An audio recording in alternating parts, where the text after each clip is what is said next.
Hello and welcome back to our final video related to self-compassion. So we've heard so much useful information from Samantha so far, and really we're going to try to, accumulate that and see how do I start practicing self-compassion?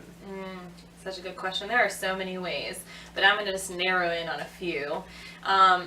One is really just to start by acknowledging the pain that you're in, acknowledge the suffering. And when I say that, I mean like the shame that you feel, or the harshness that you're noticing in your tone of voice, or the fear that you have, or the anger, or whatever it may be, bitterness, resentment, whatever it may be that is coming up for you emotionally, and just allow yourself to recognize this is difficult right now. Like, this is a painful emotion. This is a painful experience. And then take care of yourself. Ask yourself, what do I need in this moment to take care of me? How can I take care of myself based on how I'm feeling right now? So often I feel like we just go to distraction, or we just try to ignore how we're feeling because we feel like it's easier. And it is a temporary fix to some extent, but it also has long-term consequences. And so really doing something different by turning towards what you're struggling with and acknowledging it for what it is, and then taking care of yourself, whether it be mentally, physically, emotionally, spiritually, environmentally, whatever it may be, is really, I think, the key with that. Self-compassion journal, or writing a self-compassion letter to yourself. So you can keep a daily journal, and at the end of the day, maybe just check in with yourself. How was I harsh with myself today? What did I say to myself? What did I do?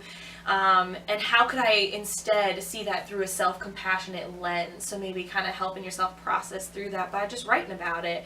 And a self-compassion letter might be, okay, if a friend was feeling this way, or if I said these things that I'm saying to myself to somebody that I loved, what would that mean? Like, how could I do that differently, so that I could do it in a more compassionate way? And so applying that to yourself of, okay, you know what, you said these harsh things, you were critical of yourself today, but instead, how can you be gentle like you would be to your friend if they were saying these same things you're saying about yourself?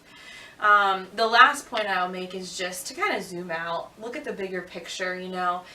Feelings are temporary. Sometimes they feel permanent, but they do change, they do shift. Not all of our thoughts are accurate, and not all of our feelings are facts. So I think that's an important point too, when we're going through difficult times, to recognize that this is a temporary thing. Also, that you're not alone. That's the common humanity piece we talked about. Check out social media, right? Like, that really influences how critical we are of ourselves and our bodies. So really being a critical consumer of what you're inputting into your mind and your body. And then just thinking about, what's my larger goal here in life? Is it to be like everybody else? Is it to compare myself to other people? Is it to have this certain type of body, or this certain type of ideal being? Or am I here to, enjoy my life and, have a purpose here and fulfill, what my purpose is, and, really have a joy-filled life?